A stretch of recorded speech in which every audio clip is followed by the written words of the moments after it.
This episode is brought to you by Starbucks. Smooth, bright, deliciously crafted. Introducing Starbucks Sansera Blend, their smoothest, brightest coffee yet. It's a new kind of light roast, one that's packed with so much flavor, it shines no matter how you brew it. So go ahead and try it hot, iced, black, or with a splash of creamer. Visit athome.starbucks.com/Sansera-blend-coffee to bring Starbucks Sansera Blend home. Ryan Reynolds here from Mint Mobile. With the price of just about everything going up, we thought we'd bring our prices down. So to help us, we brought in a reverse auctioneer, which is apparently a thing. Mint Mobile Unlimited Premium Wireless. How to get 30, 30, bit to get 30, bit to get 20, 20, 20, bit to get 20, 20, bit to get 15, 15, 15, 15, just $15 a month? Sold! Give it a try at mintmobile.com/switch.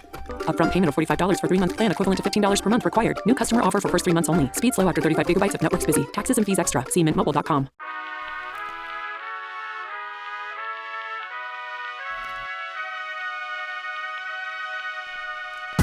Welcome to Worse Than You with Mo Fry Pasic. I'm Mo, and every week I'm asking today's most captivating artists how they got their acts together. This show is not about their best or most famous work. It's about the work that means the most to them, their creative process, and why they make their art. This week, baby, we are celebrating our 1-year anniversary. Incredible. We launched the show a year ago, which is Cuckoo Bananas, when I was headed to the Edinburgh Fringe Festival with my play, Worse Than You, which was the name of it. And also, I love breaking that down for people who listen to this pod and kind of wonder what it is. And at its core, that title can mean a lot of things to the play.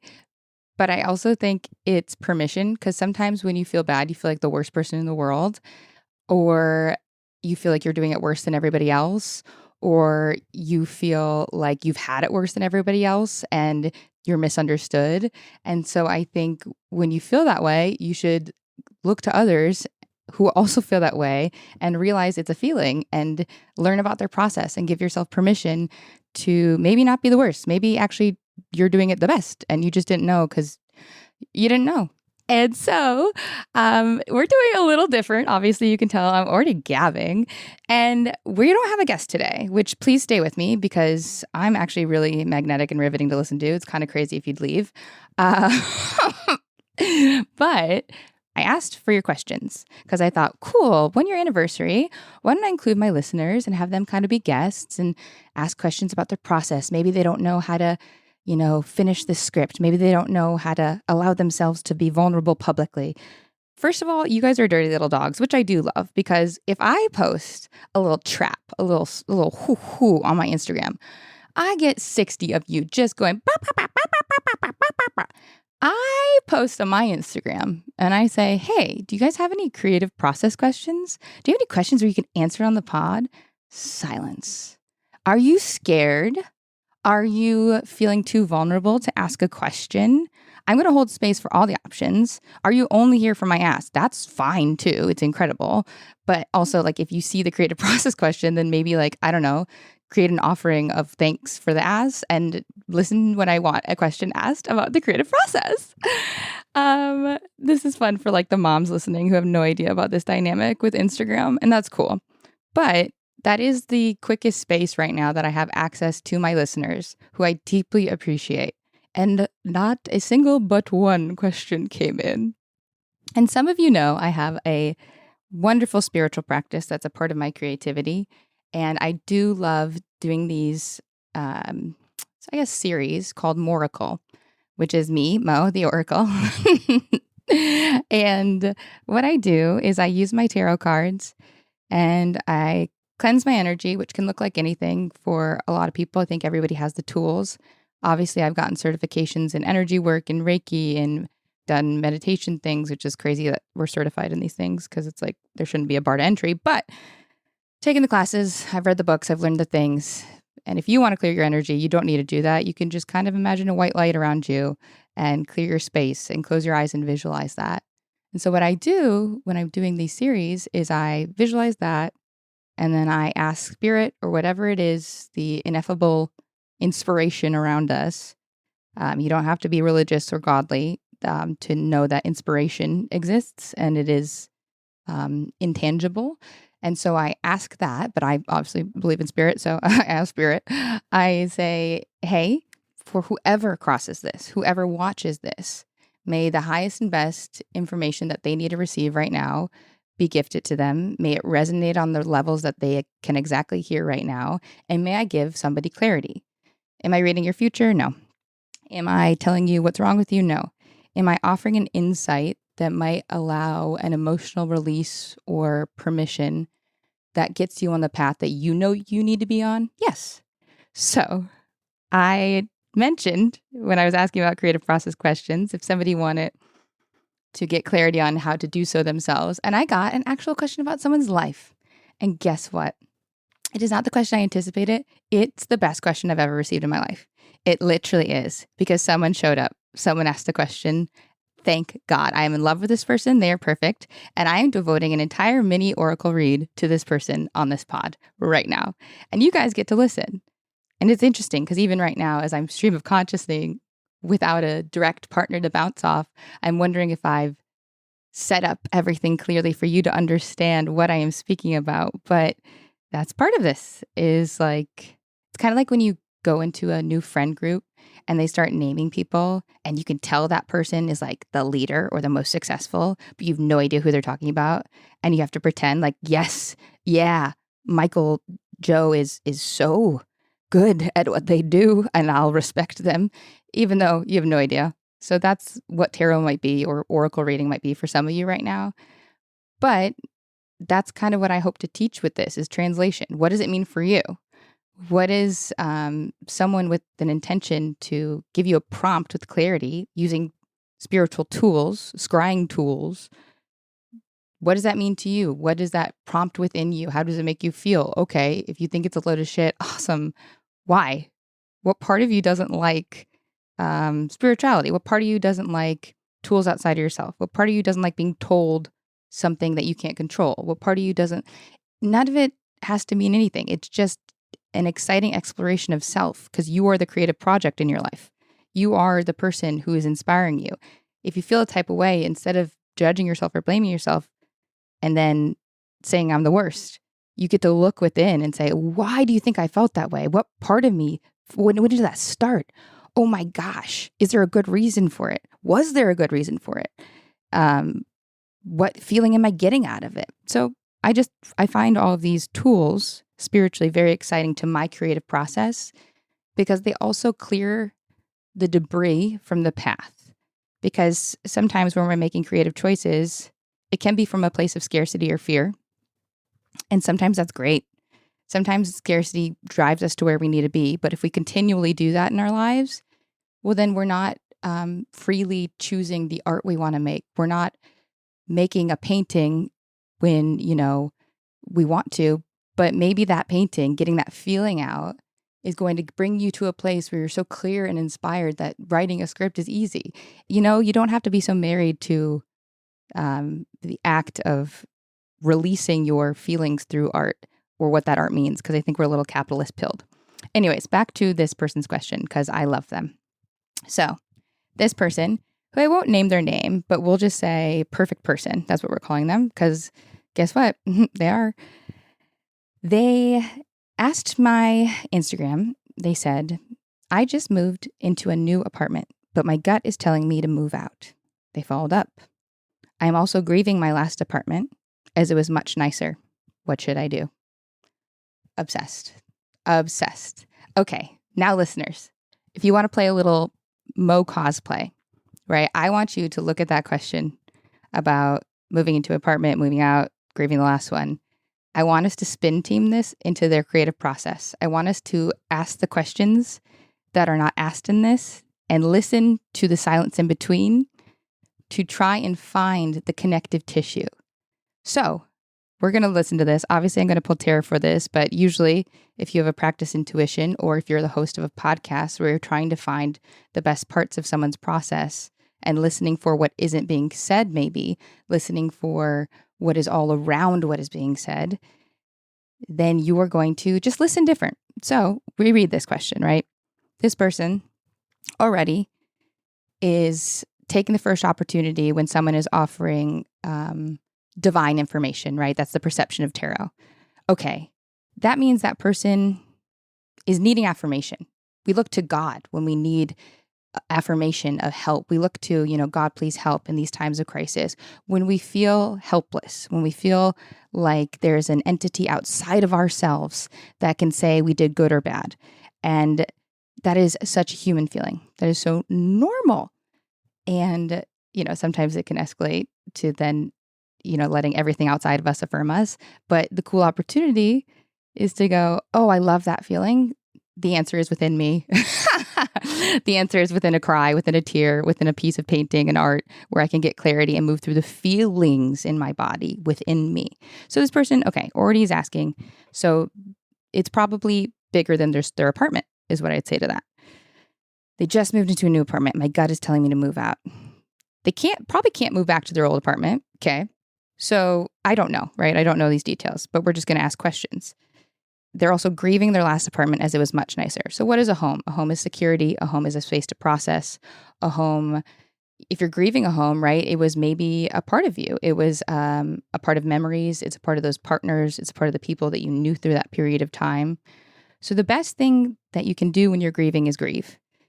And I like to think of, I love physics. And so I love to think of quantum entanglement in this moment when we entangle with the things we love, right? We are a part of them. They are a part of us on a physics level, truly, because, right, like when you're connected with people, you're connected with people.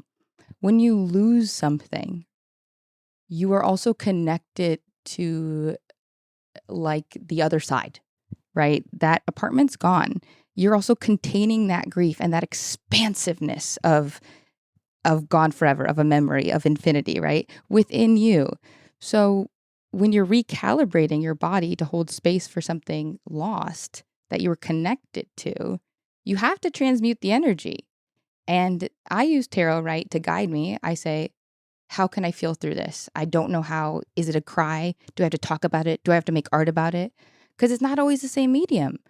So if you're losing a space, you get to ask yourself, what part of me is so devastated about that space? Well, I never feel like I'm going to have a space like that again. I don't feel secure in my financial situation. I loved that location and it felt like that neighborhood reflected me. There's so many answers. You have to keep asking yourself until one in your body brings up a feeling. Maybe it's anger. Maybe it's tears. It's not always the same feeling, but it's a feeling because we are so quick to intellectualize our feelings. We're so quick to say, let me take a walk so I can think about this. But Tara Greenway, a dear friend and mentor of mine, reminded me of, I think Tara Brock said who was a stroke scientist and had a stroke and studied herself, but the chemical lifespan of a feeling, of an emotion is literally 90 seconds. And we tend to put ourselves in thought loops or not allow feelings to feel out. So they're in our bodies, body keeps a score, all those different energies. So we think we felt it because we've thought about it a lot and we've said what's logical about having that feeling. And we think we should be inspired and we think we should, be better at acting and we think we should, but it's no feeling. And that's like feelings don't have logic. So to this person, right, they're also asking a logic question to a feeling space because the answer to should I move out of a new apartment, right, it has a lot of logistical answers, right? Financially, can you do that? Is there another space you can go to? If your gut is telling you something, it's very important to trust. But have you done the self-work to know the difference between fear and your gut? Have you done the emotional work to know whether or not the gut telling you to move is just the pain of having lost the last one? Or is it a genuine gut feeling that just trust, don't think about, just go? You actually might not get answers to why you had that gut feeling. It could be because, in a 6 months, some contractor is going to come by it. You'll have to move anyway. You won't get affirmed by it necessarily. Trusting your gut doesn't always look like, yes, I knew it. It looks like, I don't want to be here and I don't need to explain that. So if you were in a position to move out financially, whatever, great, gorgeous. If you're not, and it would mess up your life, then we need to do some self-work. If you don't have the financial standing, right? That's when we need to start asking ourselves questions. What part of me feels like I need to leave? Is it the part of me that feels like I got this new apartment alone and I always get the short end of the stick when someone's not helping me? Is the part of me that's resentful that I have to be proactive in these ways? Is it the part of me that wishes I had a house? What part of you feels like you want to move again? And I think keep that separate of the fact that you had a beautiful, loving apartment that was really nice and served you and is so heavenly. And because of that, it's like when you have a healthy partner and you know that lifespan is over and you break up with them and then you have like a shitty partner later and you're like, that other guy was so perfect. Well, no, don't go back to them. No. No, but that feeling is there because you're frustrated of the space you're in now. But that's an opportunity. That is your body and life giving you an opportunity to work through a feeling that could have happened when you were 5, when it felt like everything nice you got was taken away or nothing ever works out for me. And there's all these feelings that are so human and heavenly to have. But when we assign them to us as our, forever prison sentence, they are scary to look at.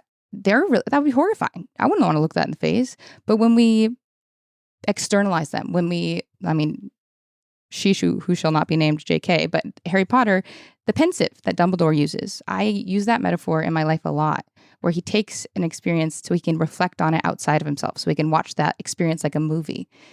And can you sort of externalize the experience through art? Can you just start drawing on a page? Can you start typing a poem? And like my sister, whose episode Anna Pasic you should listen to, can you try it and experience the anger of nothing beautiful coming out of you, of nothing that feels like you feel translating to art? That is the art.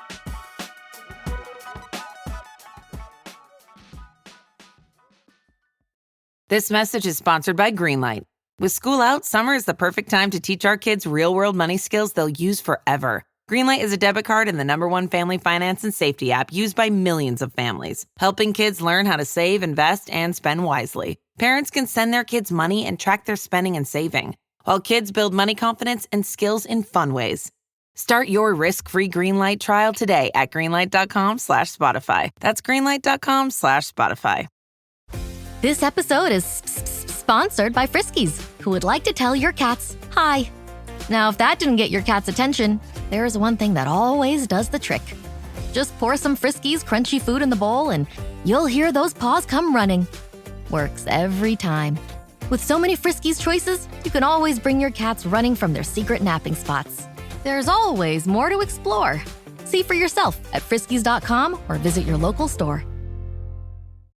This episode is brought to you by Indeed. When your computer breaks, you don't wait for it to magically start working again. You fix the problem. So why wait to hire the people your company desperately needs? Use Indeed's sponsored jobs to hire top talent fast. And even better, you only pay for results. There's no need to wait. Speed up your hiring with a $75 sponsored job credit at Indeed.com/podcast. Terms and conditions apply. Okay, so now I'm actually going to do a tarot pull for this person because I know technically this is tarot, just so you know, everybody, like it is, I'm listening to whatever thoughts come through. I'm trusting them. I'm explaining them. I'm asking questions. I'm guiding. Tarot isn't, again, some spooky thing from God. It's not some like life sentence or whatever it is, but I like to use decks of cards that I have really holy relationships with, that I've slept with, that I've put under certain moons, that I've, carried with me to different countries, just so I know the cards are in that energy.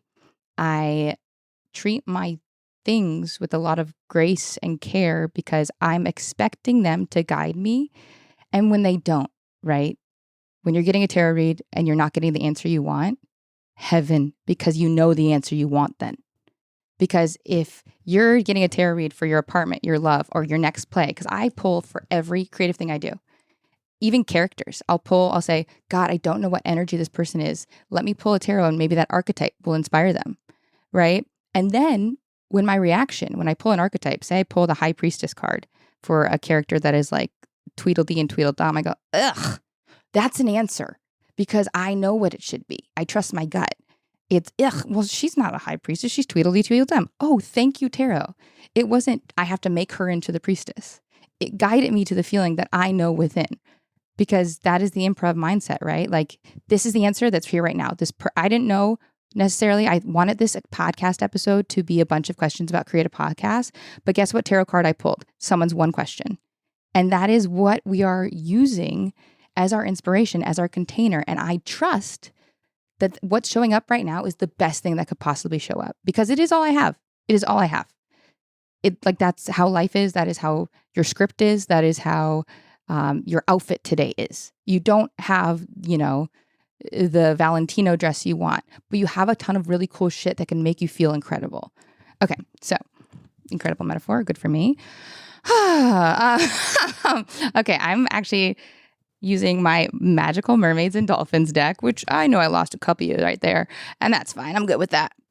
And if you don't like the spirit of dolphins or mermaids, well, then ask yourself why. And if you don't like them still, good for you. You have your own personal taste. But I really like this deck. I've been using this deck for years. And I got this deck when I started, quote unquote, healing journey, meaning a lot of really core things I was avoiding and pains from my life came to an unavoidable head, meaning I had to face them. I had to confront them. And I used tarot a lot during that time because the feelings were so big. I felt like I couldn't swim out of them. And those feelings I did put into a play eventually 10 years later. Okay. I started that sort of journey when I was like 24. I'm 34 now. I did the play last year with a lot of the themes that I started at 24 with these tarot decks guiding me through. And it was in the play I used, it feels like I was stuck in this infinite milky white molasses. That was the feeling. That was the abstract feeling of working through pain where it feels like you're suspended in nothing. Like it's not even good or bad. You just don't exist. And I think a lot of people who have seen any type of pain understand that feeling, or who just feel uninspired or stuck. And so this tarot deck really helped me at that time, Mermaids and Dolphins, see where I was resonating. See if I hated every card I pulled, or when they'd say the soulmate like card and I really wanted a partner at the time, I was like, liar. And, when I pulled the like things are looking up, I'd say, where? Bitch, where? And I loved the deck for that because the deck didn't change no matter how I felt. The deck showed me where I could look and where I had things to work on, right? Like where, which is something I had to work on because then when I worked through that feeling of like, where? It wasn't so much the resentment of having to make the things myself or do the things myself. I love the divine inner child in me who didn't want to make something because I had to do things for myself. That is cool. You should affirm your inner child. When you feel like you're procrastinating, not making something, maybe it's because you had to make something when you were a kid. You had to make protection for yourself or get yourself to school. And there's a part of you that feels like you shouldn't have to do it. So your little sort of resistance is not doing shit in your adult life. And so what you got to do, instead of say, I'm a piece of shit, you get to say, cool, that part of me that wants to resist the fact that things should have been done for me is awesome. I love that little hero. Thank you for getting me here. I'm driving the car now. And then, you don't feel so invalidated or like you're calling yourself lazy when you can't do something. It makes sense. And then we clean up the things. Okay, so now to this person's, we're going to do a poll. I'm one-handed right now, so I shuffled in an interesting way, but it's shuffled. And so I think on time-wise, I was going to do a thing where I did their poll and then I did all of yours. But I think because we've sort of transmuted this person's question about moving, about grief, about validating feelings into a more global experience, I think you guys can decide right now if you want this little pull, this little guidance to be for you. And I think spiritual hygiene wise, like there's so many people giving advice or whatever. If you don't want it to be for you, heaven, say no. Say like, I'm just listening to someone else's read. This doesn't have bearing or meaning for me. I didn't hear it because of that. You get to decide. That is a spiritual boundary and creative boundary you need. Because guess what? Maybe that's your lesson. Because there's a lot of voices everywhere telling you what you should do. I'm going to pull, and if you let it, it also can inspire you and guide you today. And my intention with this pull is one, to make sure this person feels, right? I'm not going to give them the answer of, whether or not they should go. I don't believe in that. I don't believe when I pull a card and it says no or yes, that means move. I think I want them to feel like they know what to do. I want them to feel like they have their answers or guidance towards their answers with this pull. So my intention for you, if you have a personal issue right now, if you have a creative block right now, my intention is to feel like you're standing in the center of a roadway with 800 million rays outside. Like, right, you're a sun in the center, and there's a million rays, and they're all gray and murky, and they're all kind of saying, follow this one, follow this one. And with this read, my intention is for one to light up. And it might not say where you're going. It might not say where it leads to, but it's going to light up and it's going to show you your personal path to solving the interpersonal issue you're having, to solving the, frustration you're having with housing, your job, your relationship. That's the intention, right? And that's how creatively we're going to solve whatever's going on right now. Okay, so we're doing 3 pulls, 3 cards. 1 is the center, right? The path. 2 is how you can support that. And I like to designate the questions. I know there's like past, present, future, or whatever, but I do my own. But you just set the intention. That's how you do it. So the first is sort of your central, and we're going to translate it together, right? Because it's not necessarily, the mermaids and dolphins don't necessarily know about, your marital issues or whatever. Okay, so the first one is the path that you should take. The second way is 2 ways to support that. Second cards. First card I am pulling from the top of my mermaids and dolphins deck. And with the spirit of thanking the person, which all of you should do. I'm not saying their name, but thank this person for their question because they held the container for your question to be answered as well. So give that spiritual gratitude right now and flip the card. Ooh, some of you are going to be so annoyed at this card. So your path is the tranquility card. Make time to relax, be still, and enjoy your solitude, indulging in much needed self-care. So annoying. Because guess what? It's so easy to want to help yourself and want to do and want to fix and want to find the right meditation, want to find the right therapist, want to find the right, if you're even trying, right? Or find the right, I don't have the right agent right now. I don't have this isn't the right apartment. It doesn't feel right. It's not good. I should move. I should go. Maybe. But friend, I think what this experience is triggering in you is the impulse to move, to go, to take a vacation until I can think about this feeling and not feel it and put it into my leg and then have a limp. It's tranquility is not relaxing to many of us. Our nervous systems are so doom scrolled, are so constantly stimulated. I mean, for God's sakes, we're getting text every day, even if you're not. You're constantly in communication. There's a constant need for you to be available or perked up. So make time to relax, be still is radical. You don't need to make sure you meditated or breath worked correctly. Go sit in a park and look at a piece of, that might be too stimulating. There might be cars going by. Sit in your bed really quietly and just look at your body. Look at your toes, then look at your ankles, then look at your knees, look at your waist.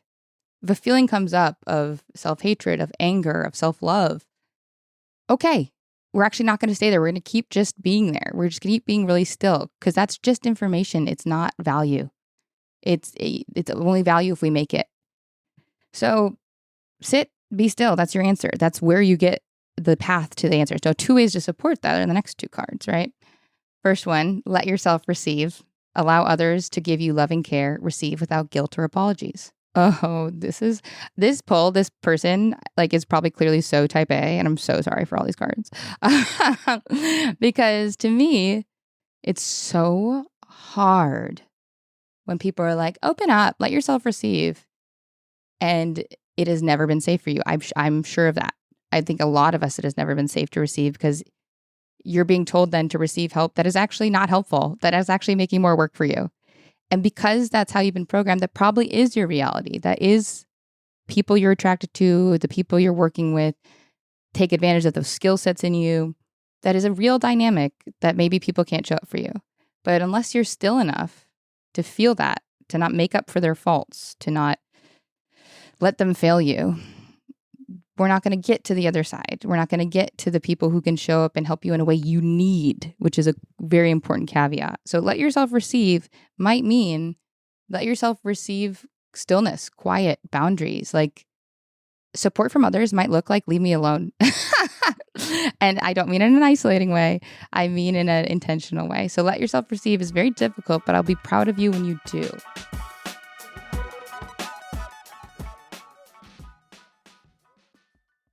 I'm always looking for ways to show my cat how much I love her. And with Fancy Feast gems, I can pamper her whenever I want with a savory gravy on top of a gourmet mousse pâté.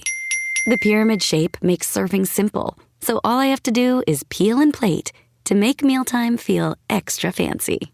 And with 2 entrees in every pack, it's easy to turn every day into the extraordinary. Fancy Feast gems.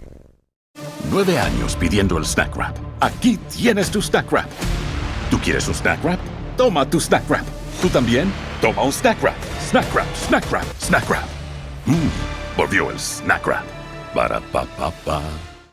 This episode is brought to you by MeUndies. Underwear drawers are like the Wild West. You never know what you're going to pull out or what shape it's in. So upgrade your collection with the buttery soft comfort of MeUndies. MeUndies' signature fabric is as soft as a warm hug from your favorite sweater. Plus, it's breathable and oh so comfy, making it ideal for all-day wear. Get 20% off your first order, plus free shipping at MeUndies.com/Spotify with code SPOTIFY. That's MeUndies.com/Spotify, code SPOTIFY. Let yourself receive sometimes means I was going to move alone, but I'm going to ask my friend to look on Street Easy. And that might feel like way too much like a burden. You might have those sort of beliefs, but it's like, okay, we'll try it and see how you feel and be gentle. You don't need to do all this. You just need to be still. And the second one, the second card of support, so many dolphins here. Positive energy. Surround yourself with positive people and situations. Avoid negativity. Okay. Obsessed with this one. I just actually did a TikTok about this because positive energy and surround yourself with it, right, is not bypass or ignore lived trauma or lived pain. There is heinous things happening around us. Positive energy does not mean, but it's really good because the community comes together. But it's, but actually it's good. No, honey, it's not good. It's not good. And that's okay, right? Surround yourself with people whose mindset is not looking for ways to be victimized or traumatized. And that can be really kind people. But a lot of us are kind of programmed to find the hopelessness. And surround yourself with positive energy means, like, the example I gave in the TikTok I did was when I'm with my comedian friends, we're all looking for a laugh, right? When we're in a conversation, we're finding an opportunity to make someone laugh. We're listening for that moment. We are not forcing that moment. We are not, making something sad funny. We're keeping it moving. We're validating those and going to the laugh. And we've all been with a friend, right, where you're riffing, but they're feeling really insecure and they're listening for the ways they're bad, or you might think they're insecure too. So even if you're just riffing and you're like, oh, we're idiots. Oh, you think I'm an idiot? Oh, so you think it's like, whoa. And of course, I do not mean invalidate people. And if a friend is sensitive that way and you're not being sensitive, chill out. But I mean that to say, we know the people who listen for certain things. You know what it looks like. So are you surrounded by people who are willing to listen for a win, willing to listen for a laugh, for something that works out for them? Are they willing to face emotional hardship with honesty so they can keep moving forward to positive experiences that come organically? So you get to take an inventory of yourself. And does this home, right? Positive energy. Okay. How can we apply this to that direct question? What parts of this home where you are right now are really nice? What parts are wonderful? Great. Let's affirm it. If it's still not enough, great. Okay. That's information. But are we looking at it as the lens of compared to the last one? Or are we looking at it for who it is? Okay, so I'm pulling a last card. Sometimes I like to just pull a card when I'm finishing and I don't have the intention. I just want the energy. And this is, the card is yes. Your intuition is correct. Take action accordingly. I love that because this kind of leaves me off the hook, frankly. As we're closing this sort of ceremony, which we thank everybody whose energy collectively made this moment and inspired whatever I felt compelled to say and move through. So we're closing that with a thank you, thank you, thank you. We're thanking everybody on all ends of spirit, of life, of death, of the in-between. Because, yeah, you have the answer, friend. You do. Journal a little. Maybe, throw it out into a pensive. Maybe that's a painting or a movie. Look back at it from a different perspective. And you know what to do. Pretend you're giving me advice. Pretend I asked you this. You're probably clear as day for that. I just one psychic. I love him, Dainichi. He rules. And this is 2015. He was like, what did he say? He said, you have one of the clearest third eyes I've ever seen, but so cloudy for yourself. I said, oh, king. And then I did an iridology thing. And I had a bunch of white clouds in my eyes. And I said to the woman, I was like, one guy said it was because I was psychic. And she was like, no, that's long-term chronic stress. No problem. But I do have cool little white clouds in my eyes. But so maybe Erica and Mariah can come on right now as we kind of close this. What an interesting sort of amorphous session on creativity. And maybe my prompt to you guys in this kind of weird one-off celebration is, can you find the ways in which this episode is the creative process? Can you find the ways in which this is me trying to teach you my experience with writing a script, with telling a joke? Can you translate in the way that I attempt to model in this heavenly show that we're making for no money, with joy in our hearts and love in our butts and just having the time of our lives?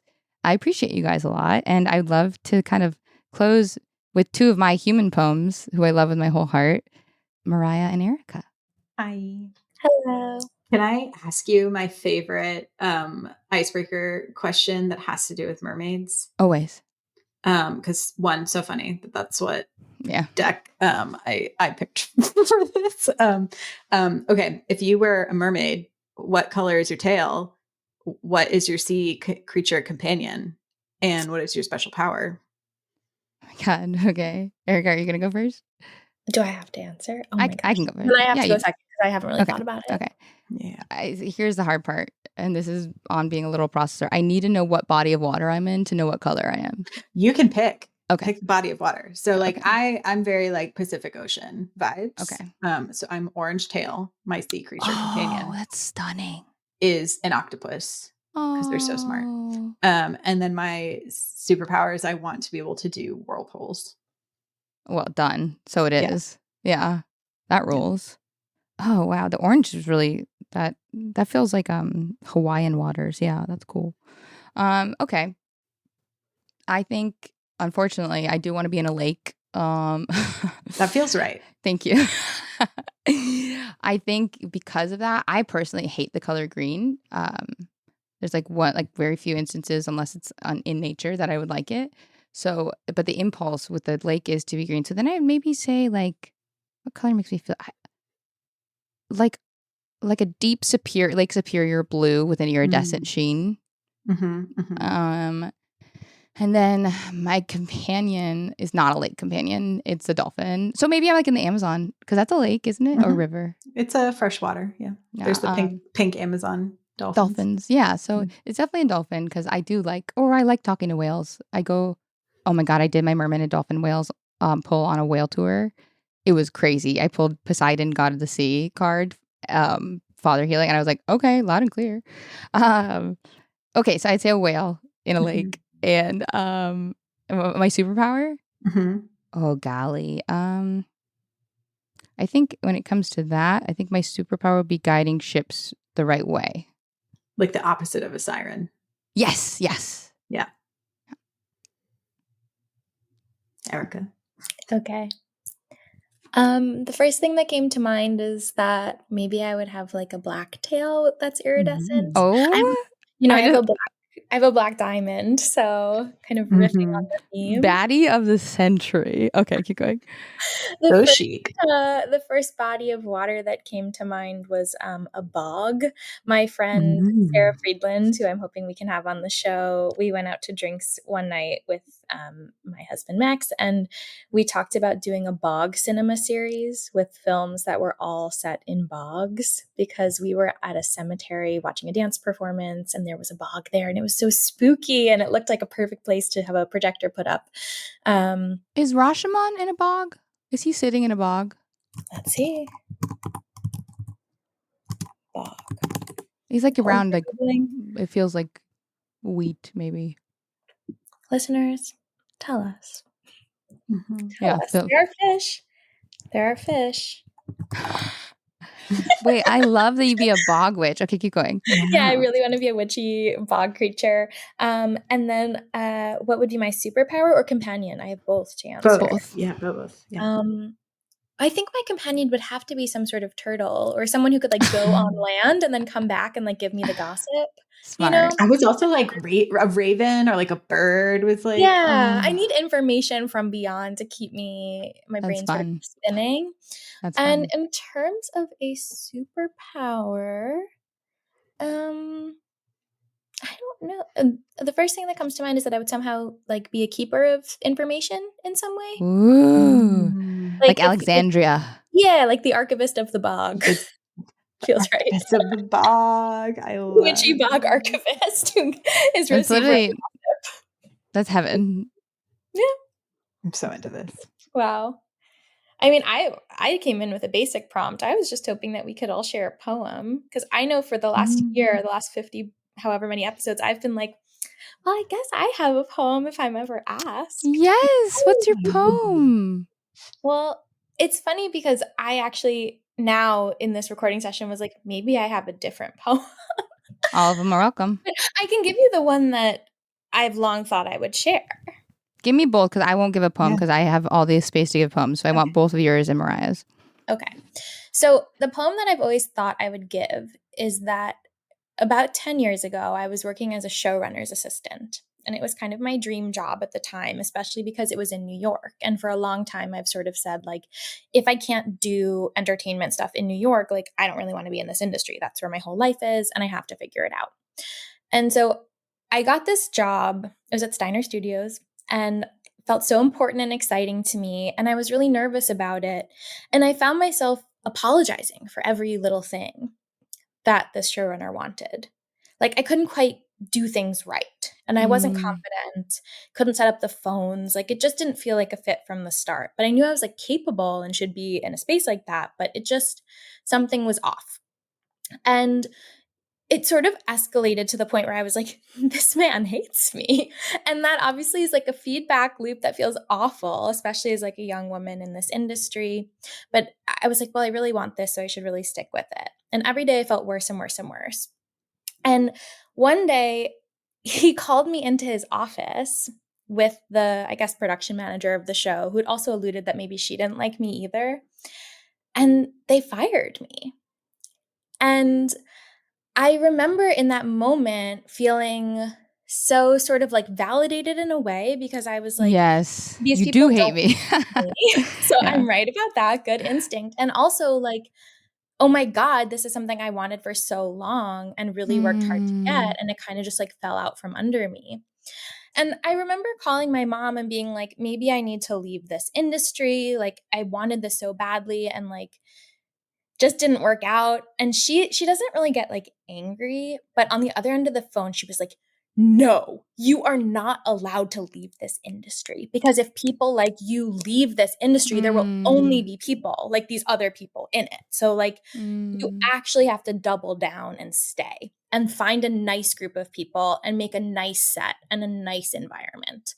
And like, obviously that was hard work that she was laying out, but I do feel in the last like 10 years that's sort of been like a central mission for me. And so, you know, being able to do this show with like nice people and to have this whole company with Mariah where like our whole thing is being positive and community oriented, like I just feel like we've carved out a crew for ourselves that is driven by kindness and like that is not to be taken for granted. So we have to thank Karen for that. That's my poem. That's so heavenly. No, I appreciate your, like, to me, that's like the sliding doors where it's like, I appreciate your mom so deeply for that moment, because there was me, right, not wanting to make anything because I felt like people didn't have the same mission as me or desire as me when it came to every step of creation. And I was told I was being too precious because it's the industry and people can't be worried about, advocacy at every step of the whatever. And you two are so thoughtful in every step that you do. And when we finally linked up, it was like, I'm so grateful. I was so happy that like minds exist. And of course I had like minds in my life, but it's just like in this capacity, it's wonderful. Yeah. Was that both your poems? Well, no, the other poem I'll say is very short and it's related in a way. But I just thought of it today because, Mo, we met each other more than 10 years ago, right around the same time when you were on and I was producing the special Without Brett Davis in Manhattan Neighborhood Network, the success iconic breeding ground for a lot of incredible talents you see today on television. If you go and look up the archives, they have 200 views and the most famous people. And don't watch them. But I was an NBC page before that with Lauren Mandel, who's our third executive producer. Beautiful. And at the end of the page program, when everyone was graduating, there would be this ritual of sending out emails where it would just in full cap say someone got a job, and you would open it up and it would show like what fancy, exciting job a person had gotten. And of course, for Lauren, it was a writer's assistant at SNL. Yes, it was, everyone got these big fancy jobs. And I just felt so out of place in that building, in part because I wanted to do comedy stuff, but I thought maybe more scripted, more narrative.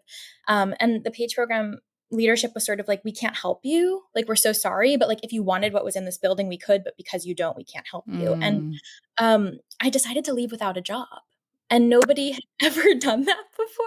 And I felt like, oh my gosh, I'm not like staying in this building, but I am leaving having spent the year creating things. And so I asked my friends to write an email for me that said like someone didn't get a job. And I listed all of the things that I had been proud of during that year outside of the building of 30 Rock.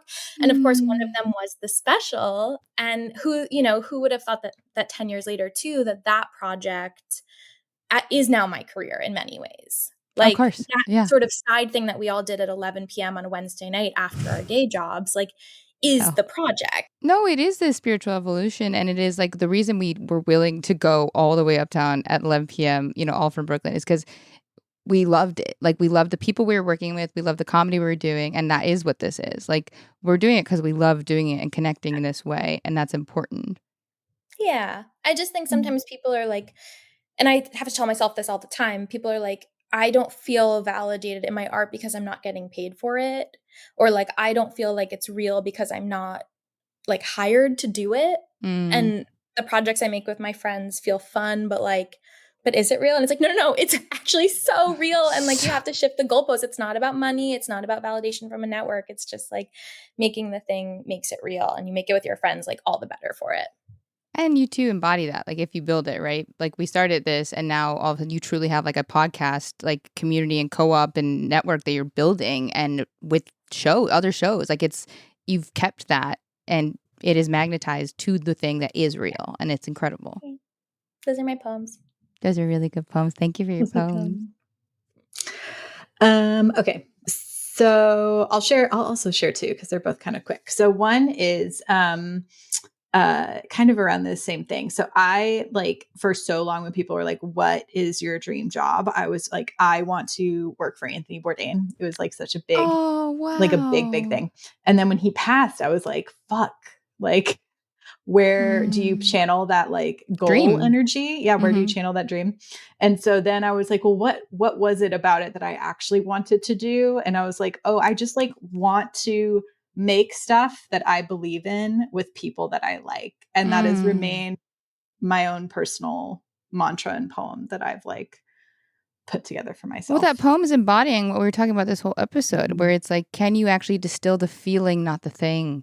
And for you to have the strength to do that and to honor how it felt, as well as move forward still with the spirit of it, is so heavenly.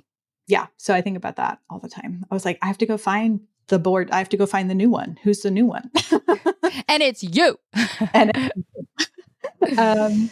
And the other one was my friend Carly, because outside of these beautiful shows I make with Erica, I work on some true crime stuff, which is very hard and emotionally difficult. And my friend Carly, they are a really incredible therapist, and they listened to that true crime show. And they were like, I think with all of your projects, though, they said, you inspire people to find the truth. And I was like, damn. That's really lovely. Yeah. So it's something I think about a lot. What an anchoring validation. That's like a foundational validation. And I was like, damn, Carly, way to go. Well, because I talk about a driving dream. It's like, well, that's what I want to do, and I'm going to keep doing. Because I like when people kind of concretize your life's mission in a sentence, because then it's something so general that you can always strive for. Mm-hmm. Yeah, I was like, oh, truth. There's truth. There's truth in comedy. There's truth in tragedy. There's truth in all of these things. So I love that. Come on, Carly. Well, my poem for today is the noise Vanya is making as he just kind of turns his back out trying to lick his hole. So incredible. Yeah, and for everyone, that is my cat.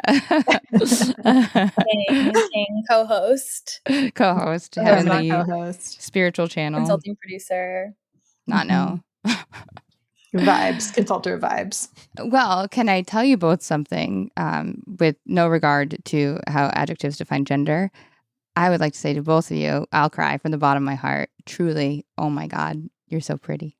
Oh my God. I love you both so much. You're such pretty, beautiful hearts. It truly is.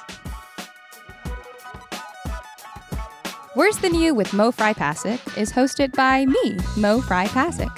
You can learn more about this week's guest and the Worse Than You team by checking out the show and episode copy. Worse Than You with Mo Fry Pasic is executive produced by Erica Ghetto, Mariah Gossett, and Lauren Mandel for Good Get and Disco Nap Productions. Oh my God, you're so pretty.